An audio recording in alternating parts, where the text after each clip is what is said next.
Құрметті қонақтар, садақаның төресі уақып болса, жасалған уақыптың төресі Құран кәрімнің таралуына, басылып шығуына мал дүниесін сарп ету болмақ. Келесі біздің спикеріміз, қонағымыз Құранның қадір қасиеті тақырыбымен Ерлан Ақатаев ұстазымызды ортаға шақырамыз.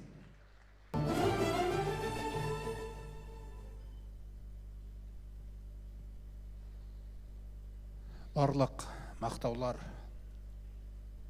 Алла Тағалаға тән. Біздерді қараңғылықтардан жарыққа шығарған, білмеген нәрселерімізді үйреткен, тура жолмен жүргізіп жатқан, қасиетті Құранын түсірген, сол Құранды сөзі арқылы, жүрегі арқылы, күллі ісімен, өмірмен жеткізе білген ардақты пайғамбарды жіберген Аллаға сансыз мақтаулар болсын. Сондай-ақ ардақты пайғамбарымызға Алла Тағаланың салауаты, сәлемі, рахымы, берекелері болсын. Оның әулетіне, оның қасында болған сахабаларына, ансарларына, мұхажирлеріне, сондай-ақ солардың істеген амалдарын мен де істей алам деген, мен де істегім келеді деген қиямет күніне дейінгі әрбір көңілі иқсанға бұрылған мұсылман жандарға біздерге де жұғысты болсын. Мақтаулар Аллаға тән әрине. Өйткені күллі жақсылықтың иесі жалғыз өзі. Міне бізге де бүгін осындай бір рухани кешті Алла Тағала сыйлап отыр. Өзінің таңдаған құлдарының көкейіне салып, осындай бір істі ұйымдастырып, біздердің басымызды қосып отыр. Адамдарға шүкір етпеген Аллаға шүкір етпейді дегендей, міне осыны ұйымдастырған адамдарға да сондай-ақ қатысуға келген сіздерге де Алла Тағаланың мол сауаптары жазылсын. Сіздерге алғыс. Жалпы енді Құран болмағанда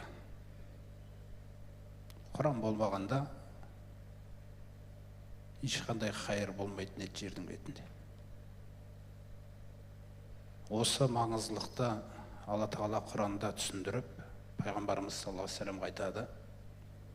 Пайғамбарымыз деген қайырлы адам, өз заманындағы, Құран түспей тұрған кездегі.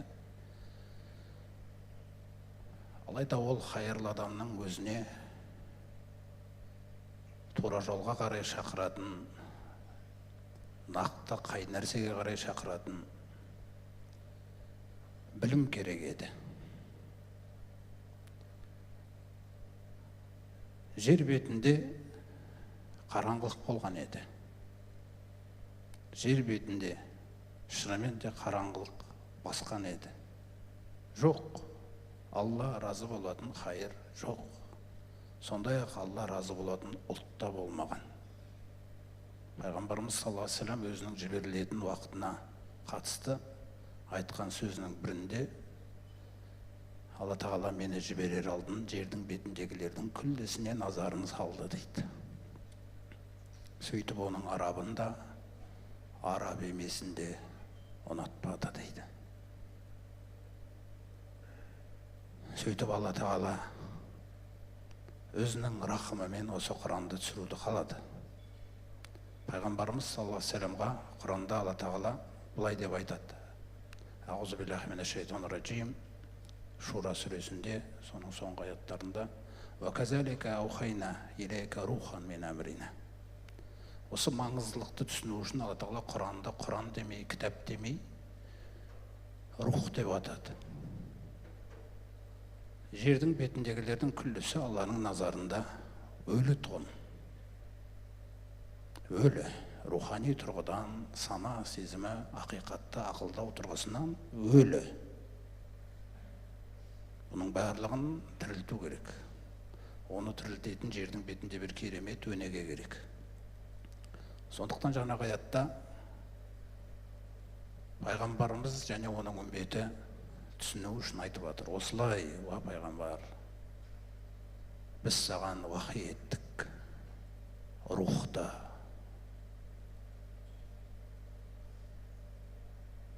Сондай-ақ осы Құранды түсіну үшін қадірін «Мә күнтә тәдри мәл китабу вәләл иман» дейді. Қарапайым мағынада пайғамбар сен кітап не, иман не, сен бұны білмеген едің дейді. Осы нәрселердің ақиқаттарын ашу үшін саған рухты уақи еттік дейді. Яғни Құранды. Оләкин жағалнаху нурон. Осылайша біз сол Құранды нұр қылдық, жарық қылдық. Сен арқылы қоғамға жіберілген кезде бәлкім саған ілесетін адамдар табылар. Оләкин жағалнаху нурон нахди мән нашау мин ғибадина. Біз оны жарық қылдық. Құлдарымыздан қалағанын ол арқылы тура жолға салуымыз үшін. Не осы Құран саған түсуі себепті, пайғамбар. Осы Құран саған түсуі себепті. Ва иннака ла тахди иля сиратин мустақим. Енді сен сөзсіз түп-түзу жолға қарай бастаушысың. Сосын ол жолдың қадірін білдіріп, сират иллахи деп баяндайды. Ол түп-түзу жол деген не деген кезде ол Алланың жолы. Әлләзи лахум ма фис самавати ва ма фил арди. Әлгі өзіне аспандардағы нәрселерде, жердегі нәрселерде тән болған. Сондай-ақ тағы бір қадірін түсінейік. Ва ма кунта таржу ай юлқа илейкал китабу илля рахматан мин раббика. Ва пайғамбар. Қадірін түсіну үшін айтып жатыр. Қасас сүресінің соңында. Сен тіпті күтпеген едің дейді, қараңыз. Егер пайғамбарымыз оны күтпеген болса, пайғамбарымыздың ойына кіріп шықпаған нәрсе болса, ең хайырлы адам бола тұра өз заманында. Онда басқалар қайдан күтеді ол нәрсені? Сен тіпті күтпеген едің, саған кітап түсіріледі деп. Бұл кітап тек қана Алланың рахымы себепті ғана түсті. Олай болса, пайғамбар, осы Құранды саған түсіргеніміз үшін фала такунанна зохирон лил кафирин. Сен әлгі Аллаға да ақыретке де иман келтірмейтін кәпірлерге жәрдемші болма. Қандай мағынада жәрдемші болма? Өйткені олардың өмірі Алласыз және Құрансыз. Соларға ұқсап кетпесін үмбетің деген мағынада айтып жатыр. Құранның қадір қасиеті деген кезде біз тек қана анау пайғамбарымыз бен сахабалардың жағдайына ғана байланыстырғымыз келмейді. Жалпы біз өзі қазақ болғаннан бері өмірі Құранға байланған халық. Тарихта қазақ деген сөзді Құранмен байланысқан түрде ғана табасыз. Жаңағы ақпараттарда айтылды, анау Атлақ шайқасынан 10 жыл бұрын 741 жылдарында түргештерде Құран болған.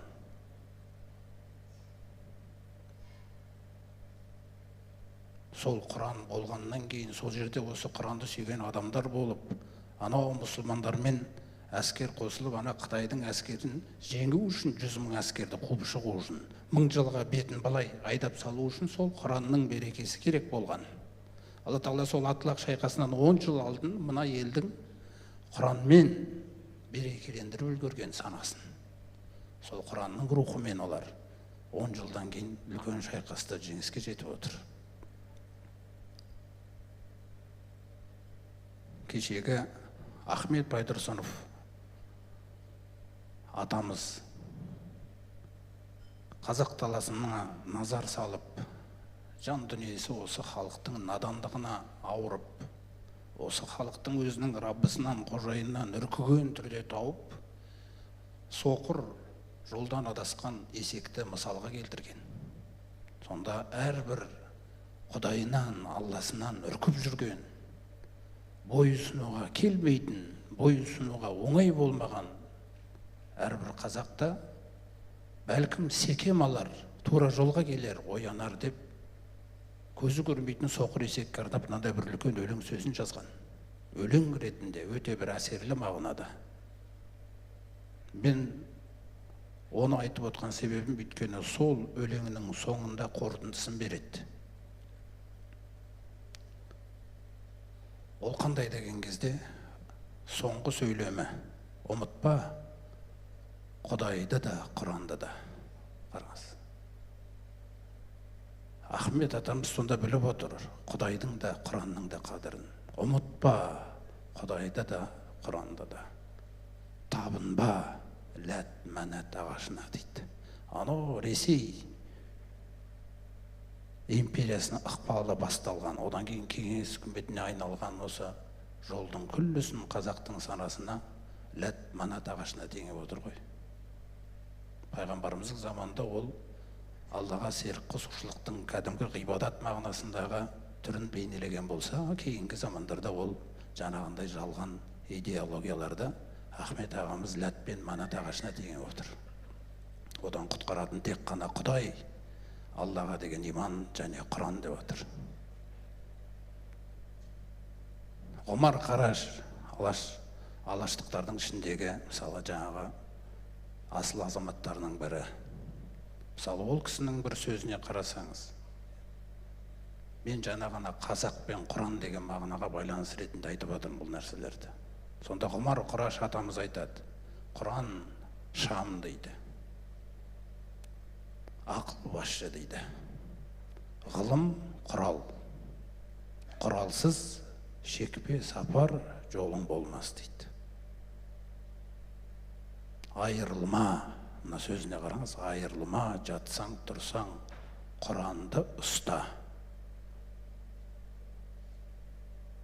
Жол көрсетер қараңғыда ол бір компас деп, сол замандағы дамып жатқан ғылыми құралдардан бірі компасты, соны Құранға мысал етіп отыр. Сонда бұл адамдар, қарасаңыз, Құранмен байланған адамдар болған.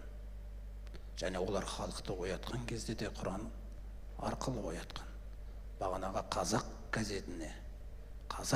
газетінің ұраны сол кездегі қауіпті саясаттың несін ескеріп, сонда да, мысалы Құранда Ниса сүресінде аят бар, сахабалар сондай бір қауіпті жағдайлар болған кезде хузу хизракум фанфиру, сақтық шараларыңды алыңдар, бірақ Алла жолындағы жұмыстарыңды тоқтатпаңдар дегенге, қазақ газетінің әрбір басына Құранның аяттарын кезегімен жазып отқан.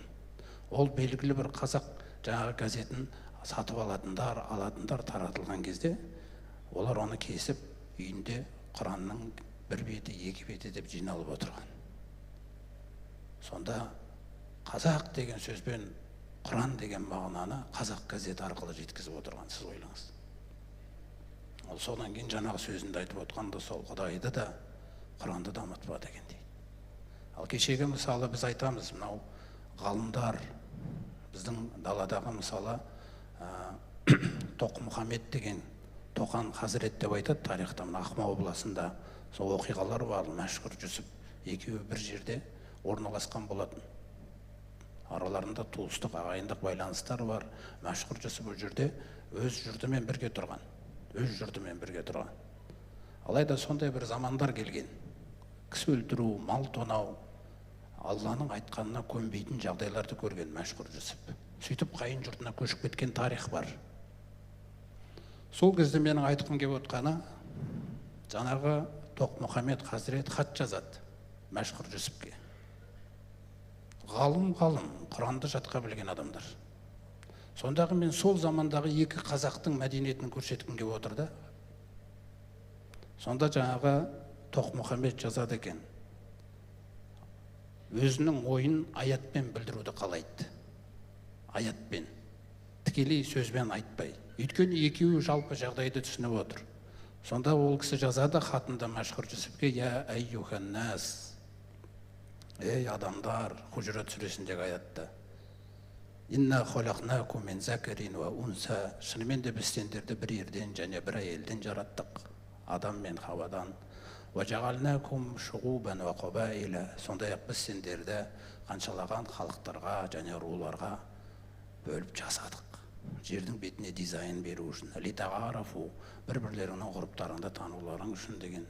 Сосын астына хадис жазады араб тілінде.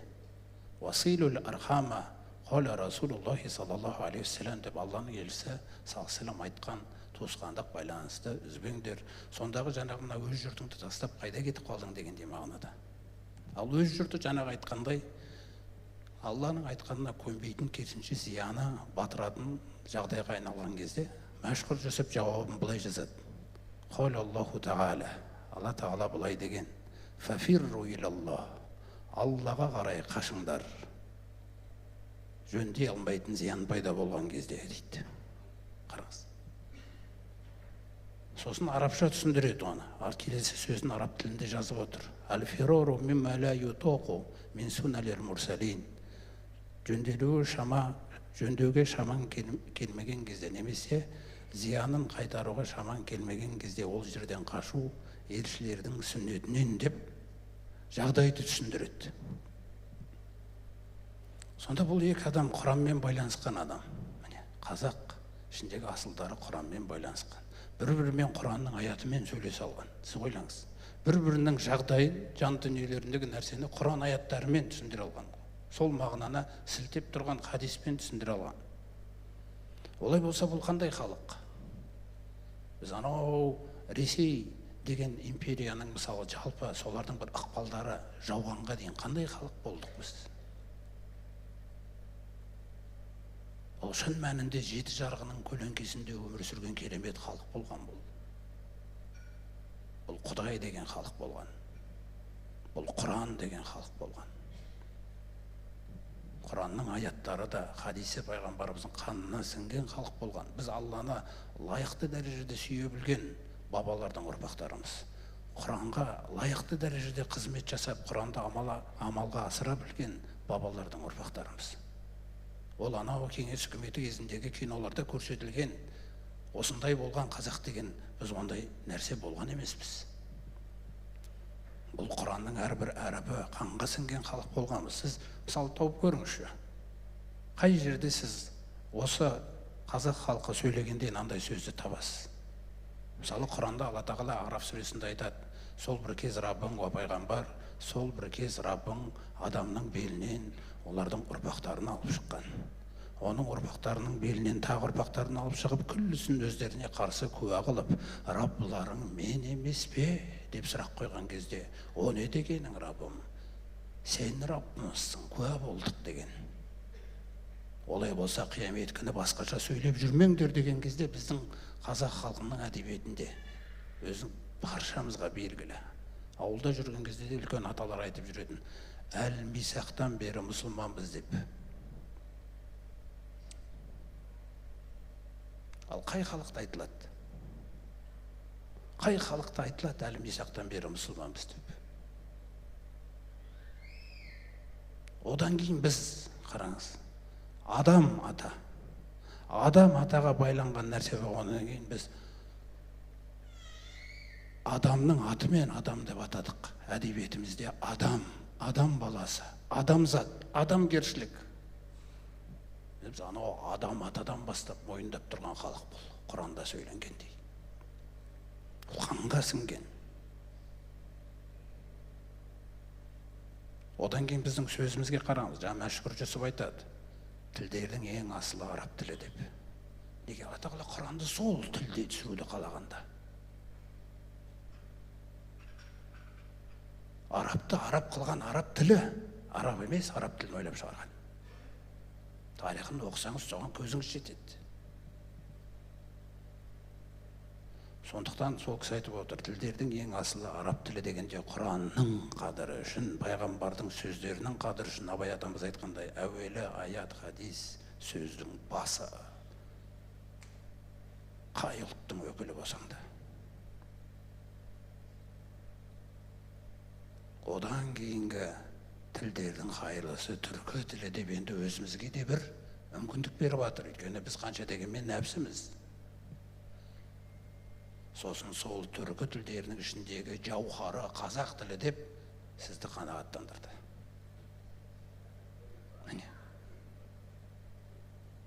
Біз қазір енді тоқтамаймыз, бағанаға қазақша нұсқа шықпайынша біз тоқтамаймыз, дұрыс па?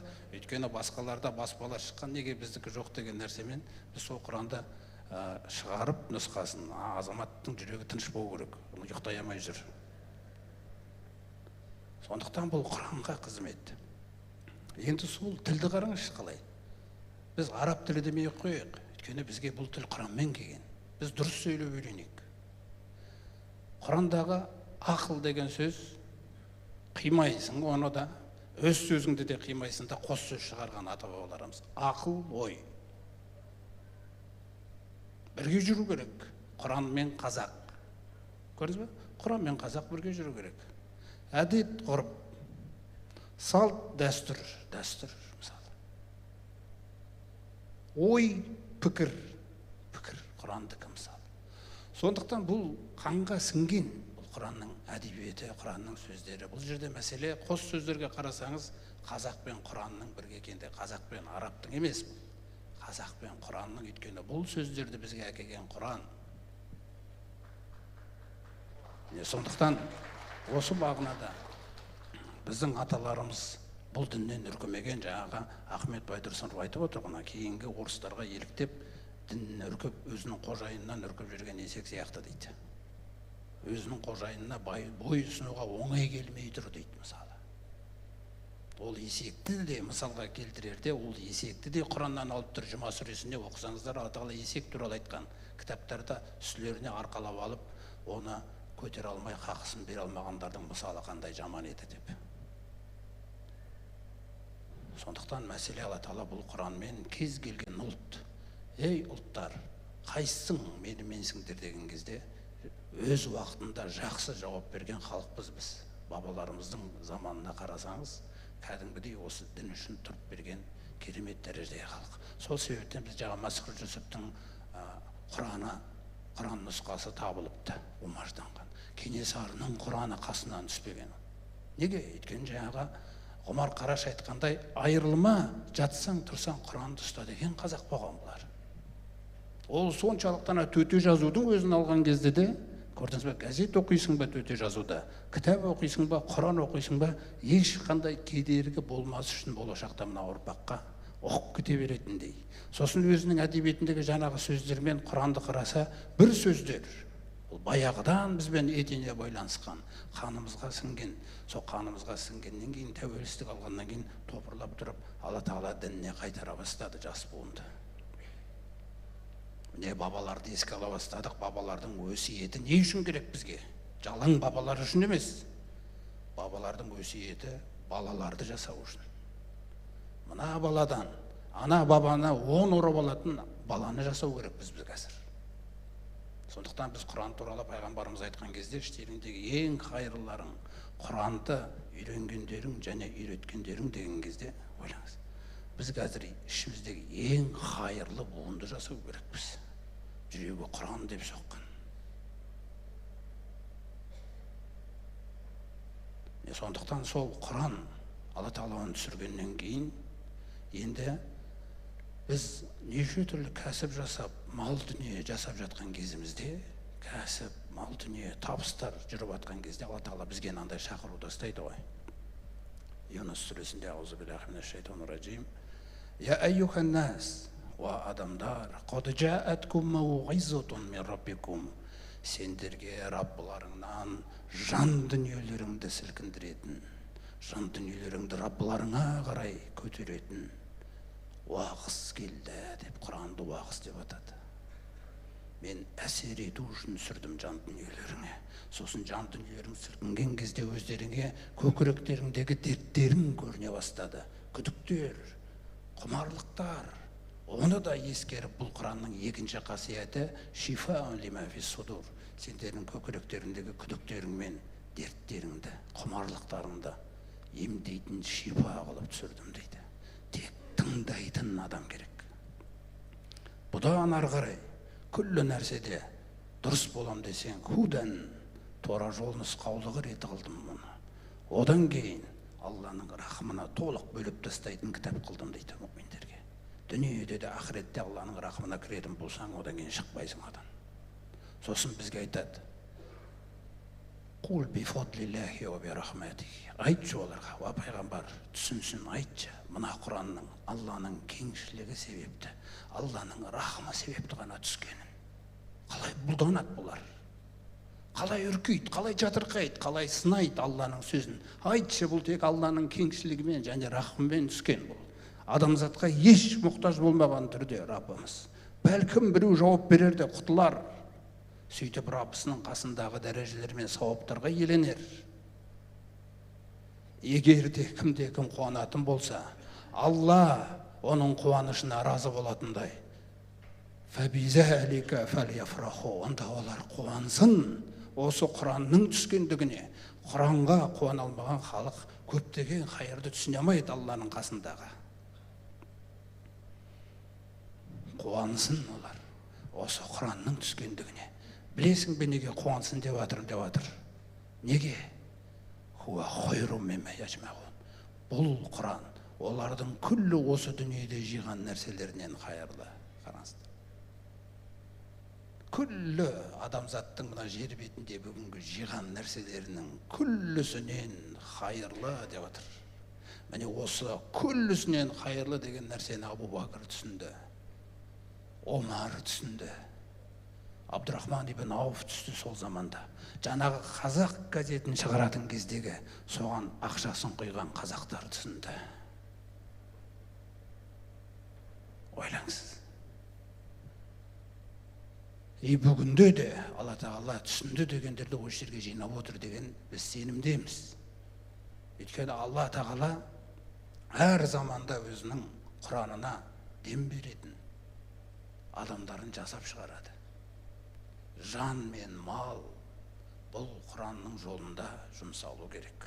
Жан дегенде уақытың, ақыл қайратың, дүние малың дегендей нәрсе. Енді бір ең маңызды нәрсе жаңағы Құранды қарайтын болсаңыздар, Құран. Осы Құран пайғамбарымызға арқылы бізге жеткізіліп сөйленгеннен кейін сіз мына нәрсені ойлаңыз. Жаңа Арман ұстазымыз рухани экономика деді. Сонда сіз Құранды ойлаңыз. Бұл Құран түскен кезде бұл не? Бұны қараңызды бұл Құранға. Бұл Құран жалғыз кітап жердің бетінде. Қандай нәрсені берейін деп тұр? Алланың қасында дәрежелер бар. Алланың қасында толық кешірім бар. Уәде етілген толық кешірім. Мағфиратун мин раббикум деп жатыр. Алланың қасында және не бар? Жәннат бар. Қандай жәннат деп сұрағың келсе, мына көк пен жердің көлемі қандай болса дейді. Көлемі сондай бір жәннат. Ойлаңыз. Ол деген патшалық. Ол ойлаңыз сіз. Ол ерлі зайыптыларға бір жәннат берілмейді. Екеуіне жеке бір патшалық жәннаттан беріледі. Әрқайсысы жеке, әрқайсысы өзінің жүрегімен өзінің амалдарын жасағандықтан, әрқайсысына намаз жеке парыз болғандықтан, Рамазан айы жеке болғандықтан. Сонда көлемі аспан мен жердей. Міне қысық, жаңағындай ақшамдап айтқан кезде күллі дәрежелер Алланың қасында. Биік дәрежелер бар. Адам ойлап көрмеген. Тіпті кейбір жәннаттықтар төмендеу дәрежедегі жәннатқа кірген кезде өзінен биік жәннаттардың бар екенін білмейтін болады. Пайғамбарымыз салсам айтқандай, анау сендер көкжиекте бір жұлдызды көресіңдер ғой дейді, батып баратқан. Дәл солай көрінетін болады дейді. Оның ар жағындағы жәннаттар. Алла осыны уәде етіп жатыр, бұған иман керек. Яғни бұған шын мәнінде сену керек, бұны сезіну керек, бұл рухани дертке айналу керек. Қалау сол нәрсені. Сонда Алланың қасындағы дәрежелер шексіз. Мына дүниеде сіз бен біз қазір қолымызда ұстап жүрген, ойлаңыз, қазір мына жерде біреу қалтасынан бір $1 қағазын алып шықса, мына жерде күлліміз біз сана түсіп кеткен. Абу Бакрде болмаған ол сана. Абдурахман Ауфта болмаған. Олар жаңағы нәрсемен ауруды білген. Сіз ойлаңыз. Сонда сол Алланың қасында қанша дәрежелер бар. Алланың қасында қанша сауаптар бар. Ол өте үлкен ол. мүмкін емес, бұл шексіз. Мәселе сондықтан осы нәрсе болып тұр ғой міне. Біздегі қазақ ғұрпындағы сөз ақыл тоқтату деген кезде ең алдымен ақылды Аллаға тоқтату. Иман дегенің осы, ислам дегенің осы, шариғат дегенің осы.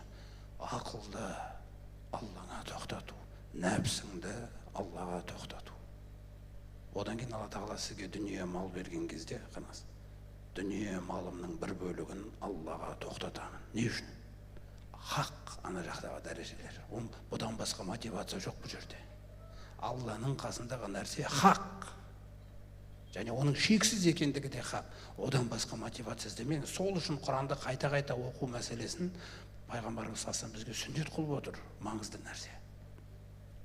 Өйткені тек қана Құран көтере алады сізді бұл тақырыптарға. Құран жан жақты сіздің күллі жан дүниеңіздегі сезімдеріңізді өзі әдемі ұстап отырады. Мына жағыңызды дамытып, отбасы жағыңызға да келеді, бала тәрбиесі жағына да келеді, көршіңізге де келеді, ата-анаңызға қатысты да келеді, аспандарға бір қаратады, жұлдыздарға бір қаратады, әртүрлі мағынада. Сосын келеді де өзінің қасындағы сауаптарды бір айтып кетеді. Бәлкім бүгін ауырарсың осы сауаппен. Сосын тағы қайталайды оны. Егер де бұл сауапты білмесе, Абу Бакр тек қана бір уағызға деген эмоциямен берді деп ойлайсыз ба? Абу Бакр малын тоқтатқан кезде пайғамбарымыз саллаллаху алейхи вассалам күн жіберілген күннен бастап қасында жүріп, өзіңіз ойлаңыз. Тіпті Мединаға көшетін кездің өзінде ол малын баяғыда тоқтатып тастаған екен Аллаға. Неге? Егер ол Аллаға тоқтатып тастамағанда, ол үйіне тастап кететін еді мал дүниесінен. Хижраға көшкенде ол түк тастамай кетті. Тіпті оның жан дүниесі де психологически травма алатындай бүгінгі бізде оқытып жатқан нәрселерде ондай нәрсе жоқ ол. Олар Абу Бакрдың жолына қоштық көрсетті. Қош көрдік, әкеміз. Сенікі дұрыс деген әйел тұрды, сенікі дұрыс деген қыз тұрды. Не істесең де баламдікі дұрыс деген әкесі тұрды. Қараңыз, атап. Содан пайғамбар Абу Бакрдың бизнесін қараңыз. Пайғамбарымыз жіберілген күннен бастап малын сарып қылып, пайғамбарымызды осы дүниеден шығарып салды. Күллі Құран түсіп, дін кемеліне жеткізіліп деген мағынада. Күллі малын жұмсап, бүкіл уақытын жұмсап, пайғамбарымызды дүниеден шығарып салғаннан кейін дүниеден осты. Ойлаңыз. Өйткені пайғамбар мен Құран бір нәрсе еді. Бұл кітаптағы Құран болса, бұл кісі тірі Құран еді. Мынау білімі болса, мынау практикасы еді. Сондықтан бізге қазір Абу Бакр сияқты санаға көтерілу керек. Яғни біз малымызды көтере алмаспыз ондай жағдайға. Бірақ бәрібір берем деген адам, өзіңіз ойлаңыз. Али Ғимран сүресінде Алла тағала соны айтады. Сабиқу иля мағфирати мин раббикум. Адамдар, иман келтіргендер, сендер жарыссаңдар, не болды сендерге? Жарыссаңдар, қандай нәрседе? Алладан болатын толық кешірімге, және де жәннаттарға. Жәннатқа сенесің ба, сезесің ба? Қалайсың ба өзі? Жалпы жәннат жұмыс істей ме сенде күндіз-түні жүрегіңде?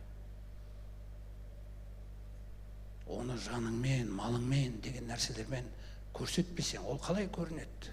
Сондықтан ол асығыңдар, жарысыңдар, Алладан болатын толық кешірімге және жәннаттарға, ардуға самавати уәл ард.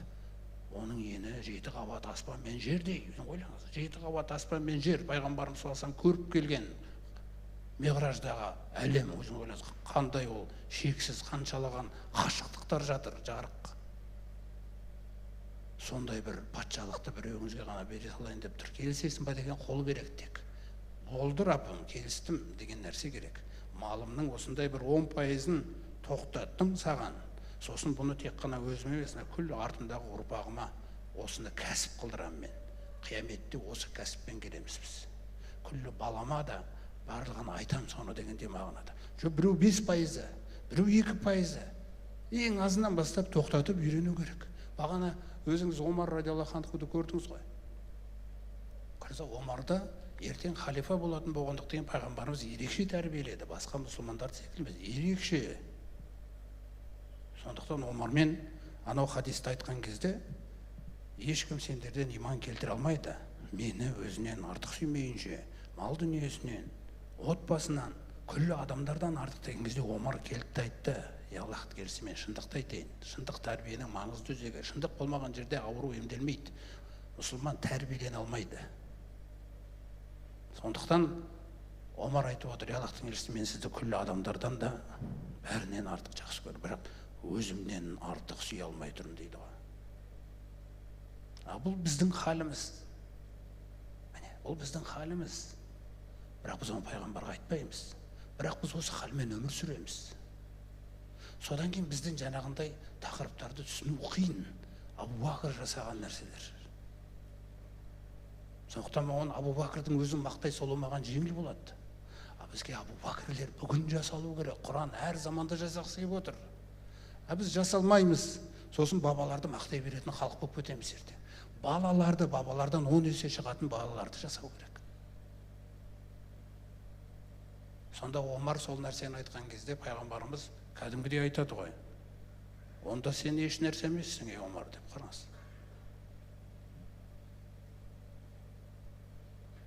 Омар бірден жиналады да, қараңыз нәпсінің, жаңағы иманның қуаты қандай. Аллахтың елшісі, дәл осы сәттен бастап сіз мені нәпсімнен де артық сүйемін. Енді соның дәлел ретінде Хайбарда олжалар бөлінген кезге Омардың үлесіне бір үлкен жерлер түседі. Бағанағы айтып отқан нәрсе. Ол келіп, соны пайғамбарымыз айтты: Аллахтың елшісі, мына малды не істейін деп отыр ғой. Ол неге бұл сұрақты қойды? Өйткені ол нәпсісінен артық. Оның нәпсісі бұны халал саудаға пайдаланса болады. Бірақ ол жаңағы сөз оның жүрегінде сондай мағынада отыр. Сіз не дейсіз нәпсімнен бұрын? Омар, егер қаласаң, бұның басын Аллаға тоқтаса сал да, оның жемістерін қияметке дейін үздіксіз садақаға айналдыра сал. Осыдан уақыф деген сөз пайда болды да, уақыфтың өзі шарты да пайғамбарымыздың осы сөздерінен пайда болды. Омар осы нәрсені бастаған кезде анауда бір хайырлы үмбет екен. Түгел бар нәрселерін уақыфқа бере бастаған кезде Жәбір сол қорытындыны айтты. Омардан кейін бір сахаба қалмады уақыф бермеген. Сондықтан қазір біздің ішімізде сол нәрсеге қарай үйренетін уақыт келді. Бұл 30 жыл тәуелсіздіктен кейін Алла Тағала бүгін қозғап отыр мына тақырыпты. Неге Алла қозғап отыр бұны? Алла уақыты келмеген нәрсені қозғамайды. Алла Тағала уақыты келмеген нәрсені қозғамайды. Ол істің адамдарын жасамайынша. Ол жасады қазір бәленбай жылда сіздерді. Жүректеріңізді осындай нәрселерге дайындады. Енді істейтін нәрсе келді. Аллаға қарай мал тоқтату шынымен де жәннатты қалайтындығың, басқаша қалай дәлелдейсің деген нәрсе.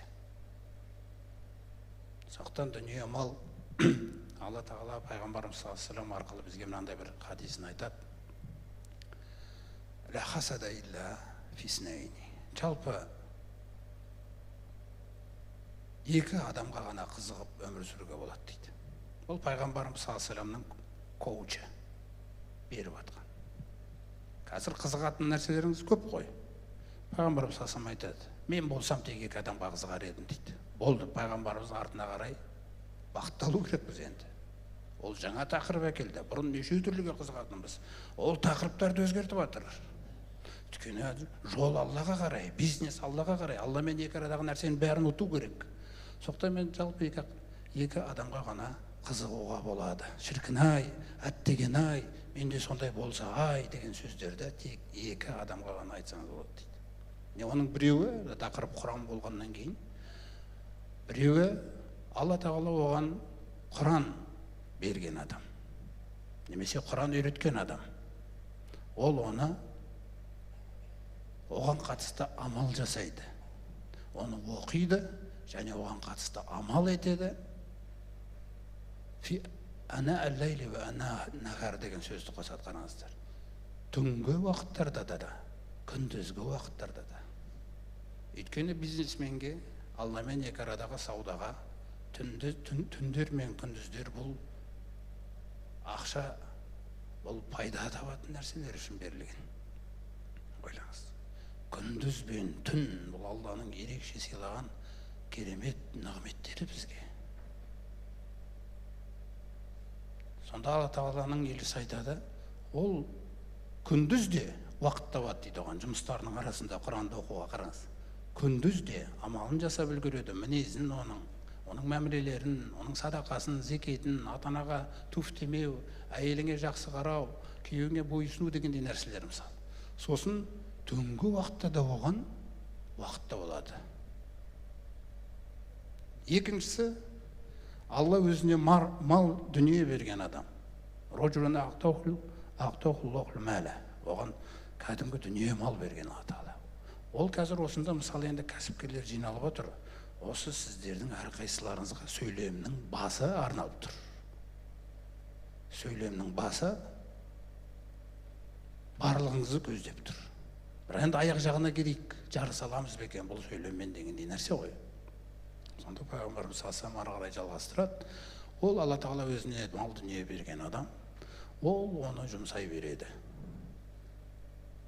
Күндізгі уақыттарда да, түнгі уақыттарда да. Енді ойлаңызшы, біз кейде көбінесе біреу мал жұмсаса күндіз жұмсап жүреді, түнде ешкім оянып мал жұмсамайды ғой.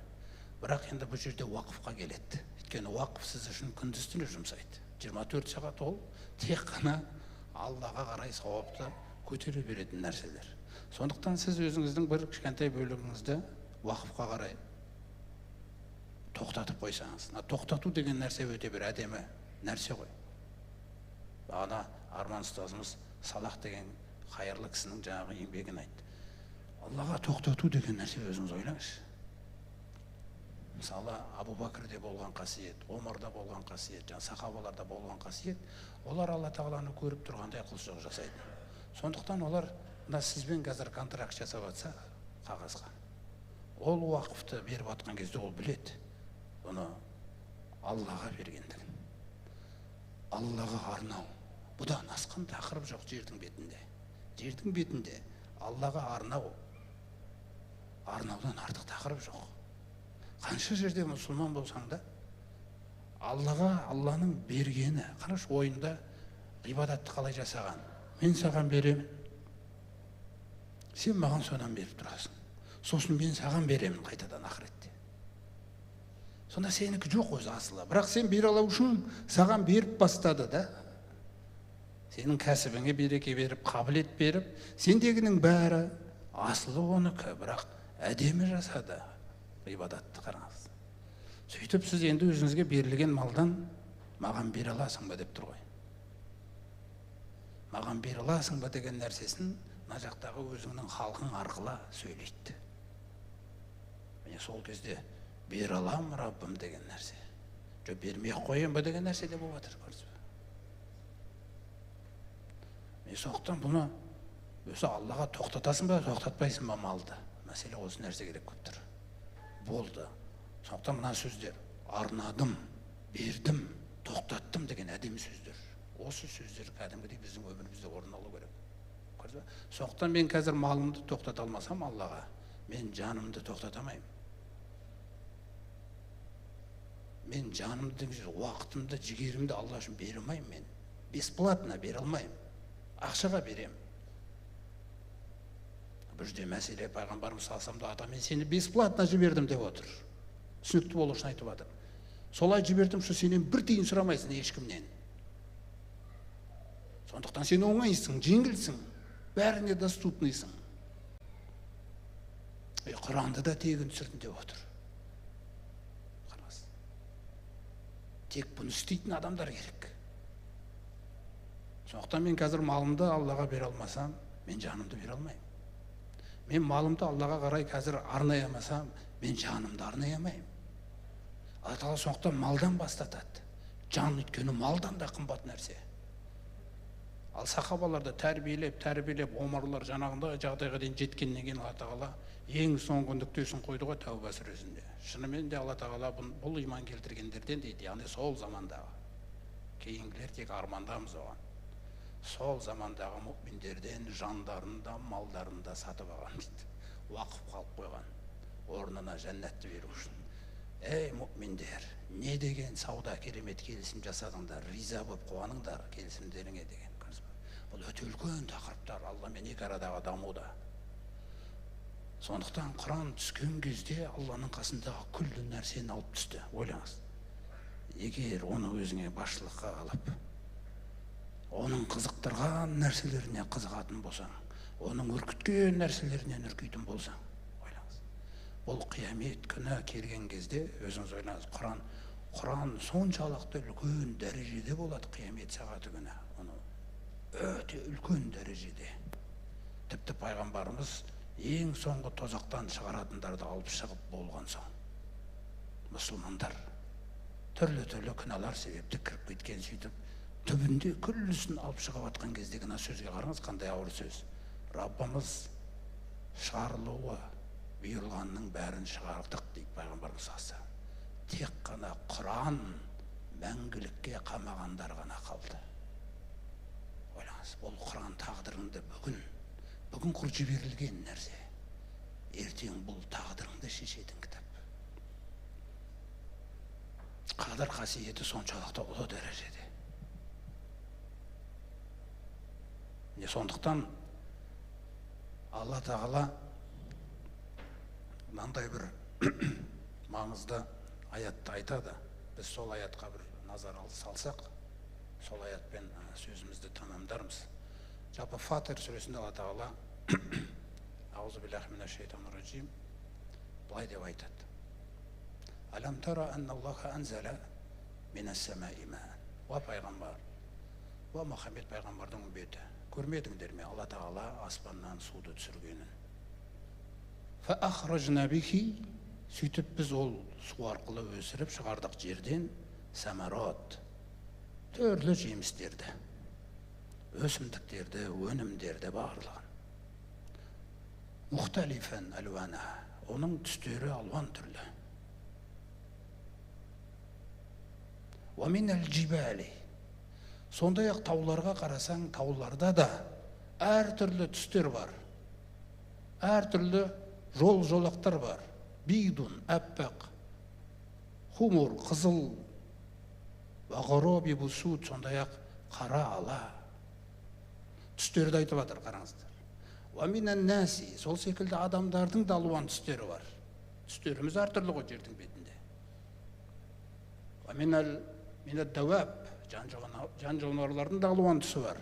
Ва минал ан'ам, сондай-ақ төрт түлік мал, олар да алуан түрлі болып келеді. Сонда қараңыздар, қандай нәрсе айтып жатыр. Сендер бұл болмыста бірдейсіңдер дейді, алуан түрлісінен. Мақтанатын нәрсе жоқ деп жатыр ғой. Өсімдік, тау, жануар, құс, адам. Түстің артында не тұр? Ұлт тұр. Түстің артында жаңағы өзгешеліктер тұр, тағы басқа нәрселер тұр. Соны Алла бәрін бұл жер бетіндегі табиғи сән дейді. Енді мына сөзге қараңыз. Осыдан кейін мына сөзді айтып жатыр ғой бізге. Иннама яхшаллаха мин ғибадихал улама. Алайда құлдарының ішінен Алладан тек қана білім иелері ғана қорқа біледі. Көрдіңіз бе? Сонда біз түсіміз, тіліміз, ұлтымыз тұрғысынан жер бетіндегі табиғи сәнді берсек, жер бетіне табиғи сәнді берсек, таулар, құстар секілді. Алладан қорқа білетін ғалымдар жердің рухани сәнін береді. Ол тек қана Құран арқылы жүзеге асатын нәрсе. Содан кейін барып біз мына нәрсені түсінейік енді. Біз ең қайырлыларың Құранды оқығандарың және Құранды үйреткендерің дегендей. Біз ең қайырлы буынды жасау керекпіз қазір. Біздің алдымызда ең қайырлы буынды жасау. Ол қайырлы буынды жасау үшін, ойлаңыз, қаражат керек. Мысалы, Абу Юсуф, Алла рахымына бөлесін, ол Абу Юсуф болып шықпайтын еді.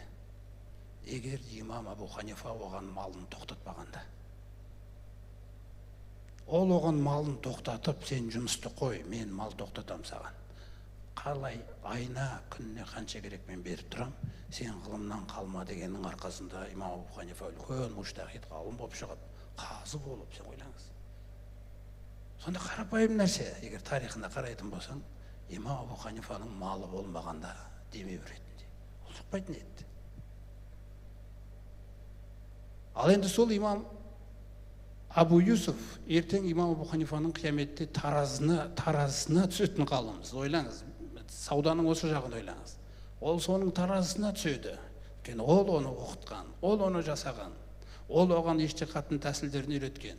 Соның арқасында ол одан кейін ғалым болып қаншалаған жерлер аларап, қаншалаған шәкірттер тәрбиеледі, қаншалаған сот үкімдерінде төрелік білдіріп, бүкіл Абу Юсуфтың еңбегінің бәрі имам Абу Ханифаға қоса жазылады.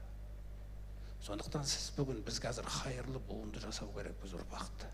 Ол ұрпақты біз жасамасақ, ол ұрпақ жалпы жаңағы бізге көрсетілген 80%, міне, оны біз жасамасақ ол болмайды. Бұл халықты Алла өзі үшін жаратты ма, бірақ мәжбүрлі түрде дінге келдірмей ме? Бұл халықты Құдайдың өзіне қаратып үлгеру керекпіз. Ол қазақ толығымен Құранға байланып, өзінің Құдайына берілетін халыққа айналу керек. Мен басқаша болашақты сүйе алмаймын, қазаққа деген әркімнің жүрегінде болу керек. Бұған егер мал керек болса, міне, мен берем бұл малды. Жан керек па берем, уақытым керек па берем. Артықшылық Алла тағала қандай да бір қабілеттер берді ма, мен берем. Бірақ бұл берудің өзінде тегін деген ар жағыңызда нәрсе тұру керек. Әйтпесе көк тудың желбірегені деп айтқан өлеңінің бәрі просто эмоция.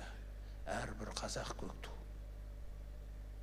Бағана мысалы уақыфтың бір бағыты емханалар салу дегенде, біз қазір өте үлкен жағдайда тұрмыз. Бізде қазір аурулар көбейген заман. Біздің қазір қаншама аутизм деген проблема бар балаларда. Бұны кім емдейді? Кім жасайды бұны? Жылап отыр ата-аналар. Жылап отыр. Бір айлық қарап берілу емі 1 миллион. Қай ата-ана береді оны бір айына? Ол әлі белгісіз. Қанша ай ол емделу керек мысалы. Сондықтан бізде қазір аутизм жетеді. Бұған арнайы орын салып, оларды ата-аналарының уайымын жеңілдетіп, оған жағдай жасау керек. Бізде ДЦП деген нәрселер бар. Сахабалардың заманында болмаған нәрселер көбейіп жатыр. Міне, сондай-ақ бізге Құран үйрететін жаңағы хафиздерді дайындау. Болашаққа хафиздер тек қана Құранды жаттау емес, жаңағы мәшһүр жүсіптер араб тілінде түсінгеннен кейін, кезіндегі аталарымыз араб тілінде қаншалаған кітаптарды жазып кеткеннен кейін, болашақта араб тілін Құранға қатысты бір сөзін түсіне алмайған, соңшты бір сөзі болмау керек, ол түсіне алмаған қариды жасау керекпіз. Ол оны түсінетін жүрген жерінде аз-аздан болса да жеткізетін, тарауықтарда 4 рекағаттан кейін оқыған нәрсесінің мазмұнынан айтып беретін жаңартулар керек. Міне бұның бәріне қаражат керек. Оқытушыларға да, оқушыларға да, жаңағы Абу Юсуф сияқты. Сондықтан жұмыс өте үлкен. Қазір біздің сіздермен біздің жасап жатқан мына діни өзіміздің исламымыз, біздің басым көпшілігімізде тек қана жеке ақыретінің басы ғана көзделуде. Ұлт, болашақ, күллі халыққа қарай деген нәрсе, сол дерт бізде жетіспей тұр. Сондықтан ол дерт ашылу үшін мына дүние малды біз жұмсауды үйрену керекпіз. Сол үшін Алла тағала «Инналлазина ятлуна китабаллахи», шынымен де Алланың кітабын үздіксіз оқып жүргендер. «Ва ақомуссала», және де 5 уақыт намазын тұрғызғандар. «Ва анфақу», және де жұмсағандар. «Мимма разақнахум», біз оларға берген ризықтан. «Сирран ва галания», жасырын түрде де, және ашық түрде де, мына жерде жаңағындай аукциондар ойнатылғандай, тағы да басқа жаңағы жиналып көмектесек деген мақсатта. «Ярджуна», бұлар күтуде дейді. Нәрсені қараңыз. Нені күтуде бұлар? Тижарatan, үлкен бизнесті дейді. Міне қаран. Үлкен сауда ол. Бұлар Алламен екі арада үлкен сауданы күтіп отыр дейді. Табыс күтіп отырады ғой әркім. Сол Алла тағаладан бұлар үлкен табысты күтіп отыр. Қандай сауда деп сұрақ қойсаңыз, лән табур, ешқашан сарқылмайтын. Өйткені Алланың қасындағы нәрсе сарқылмайды. Дәрежелер болсын, сауаптар болсын, ойлаңыз. Лиуафияхум, осы дүниеде жасаған Алланың дидарын көздеп, әрбір жұмсаған тиынына дейін, әрбір жұмсаған шамасына дейін, біліміне дейін, ақылына дейін. соның барлығының орнын толық жауып беру үшін дейді оларға берген нәрселерінің 10 есе дедім ба, 700 есе дедім ба, есепсіз дедім ба дегендей. وَيَزِيدَهُ مِنْ فَضْلِهِ сондай-ақ өзінің кеңшілігінен тағы арттырып қосуға. Ол Алла бай. Біз осыны үстіне алайықшы, ол Алла бай. Осы нәрсемен біз Алла бай. Түсінбедім десем, ләху әл-ахирату вәл-ула. Түсінбесем, бұлай айтып көрейін дейді. Дүниеде, ахиретте оныкі. Түсінбедім. Көктердегі, жердегі нәрселер оныкі. Оныкі. Онда бұл ең керемет нәрсе ғой. Саудалық келісім жасауға. Сосын сен қалай айналсаң да бұл дүниеде. Сен бәрібір менімен жолғасың деп тұр ғой. Сондай-ақ сен өлгеннен кейінде мен саған керемет бір жоба жасап қойдым дейді. Өлгеннен кейінде амалың созыла беретін. Ол қандай деген кезде айтады. Біріншіден, не сенен кейін бір салиқалы бала қалу керек дейді. Ол үлкен инвестиция дейді саған. Таразыңа түсетін. Естеріңізде, бала Алланың қасында салиқалы амалмен ғана өлшенеді. Фамилияңызбен, тегіңізбен, қалай өсірдіңіз, қалай баптадыңыз, қандай курстарға қатысып жүр, қандай бір спортпен айналысып жүр, істеп жүр, керемет, қандай ортада жүр, атымен ойнамайды.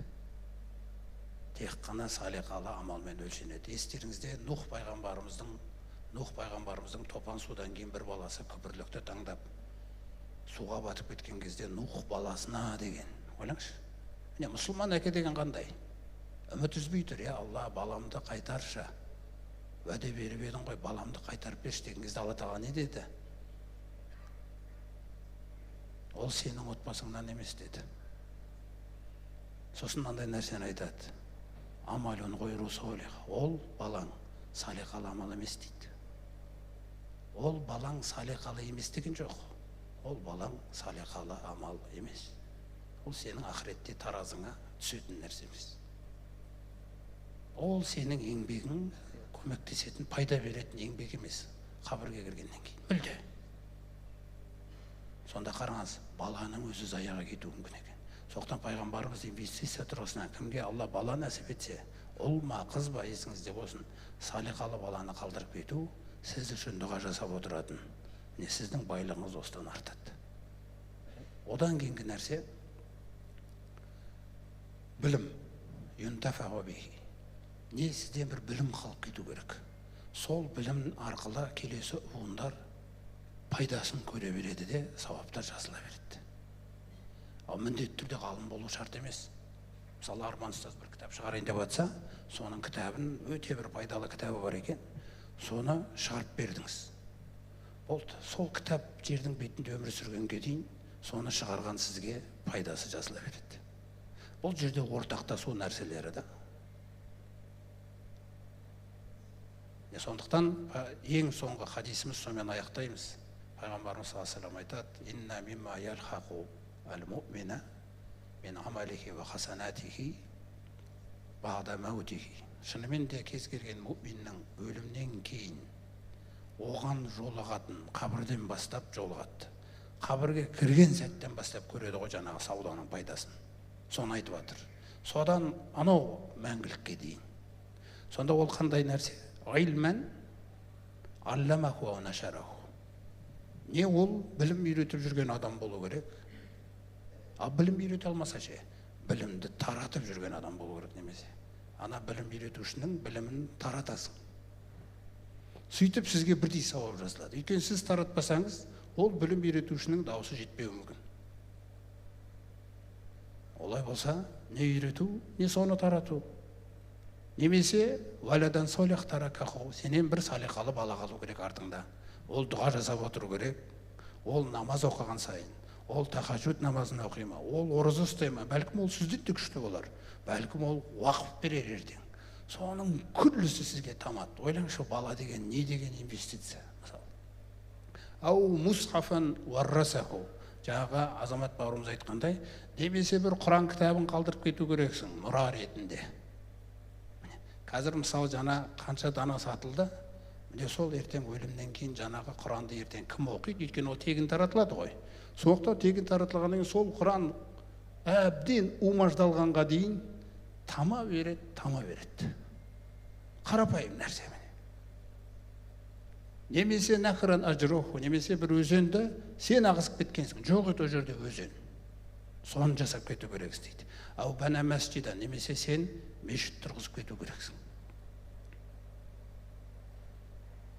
Ау бана байтан ли ибн сабил, немесе сен қонақ үй тұрғызып кету керексің.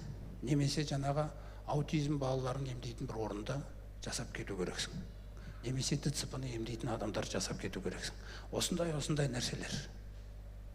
Ау садақатан ахражака мин малихи фи сиххатихи ва хаятихи, денсаулығы күшті болып тұрған кезде, және де осы тіршілігінде көзі тірі бола тұра өзінің малынан ақша шығарған болса, осының бәрі өлімнен кейін көмектеседі дейді. Сондықтан осы уақыф Алла Тағаланың бізге берілген үлкен сыйы, оған тек қана шынымен де жүректің Алланың қасындағы жәннатпен ауыру керек. Бұл одан басқа нәрсе болған қозғаушы күш боламайды. Бұл шынымен де жәннатты қалау керек, жәннатпен өмір сүру керек. Алланың разылығы, Алланың қасындағы дәрежелер, сауаптар, міне осы нәрселер сізге үнемі мотивация болу керек. Алла Тағала осы айтқан нәрселерімізді өзіміз амалға асыра алатындай жандардан қылсын. Алла осы жиынымызды берекелі қылсын, және де сіздерді көп ұстап қойған мені кешірсін.